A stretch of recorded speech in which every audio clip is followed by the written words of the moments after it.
আজ সচিবালয়ে দর্শনার্থী প্রবেশ বন্ধ থাকবে বলে জানিয়েছে স্বরাষ্ট্র মন্ত্রণালয়।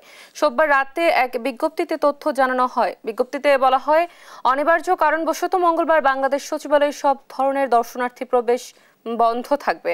একই সঙ্গে বাংলাদেশ সচিবালয় সংলগ্ন এলাকায় সভা সমাবেশ, গণজমায়েত, মিছিল ও শোভাযাত্রা নিষিদ্ধ করেছে ডিএমপি। সোমবার রাতে ডিএমপির দেওয়া নির্দেশনায় তথ্য জানানো হয়। এদিকে সরকারি চাকরি অধ্যাদেশ 2025 বাতিলের দাবিতে আজও সচিবালয়ে বিক্ষোভ করবেন কর্মকর্তা কর্মচারীরা। সোমবার দুপুরে মন্ত্রিপরিষদ বিভাগের নতুন ভবনের নিচে কর্মকর্তা কর্মচারীদের সবগুলো সংগঠনের সমন্বয়ে গঠন করা ঐক্য ফোরামের নেতারা এই কর্মসূচি ঘোষণা করেন। সচিবালয়ে কর্মচারীদের আন্দোলনের মধ্যেই সরকারি চাকরি অধ্যাদেশ 2025 জারি করেছে অন্তর্বর্তী সরকার। অধ্যাদেশ 4 অপরাধের জন্য চাকরিচ্যুতির বিধান রাখা হয়েছে।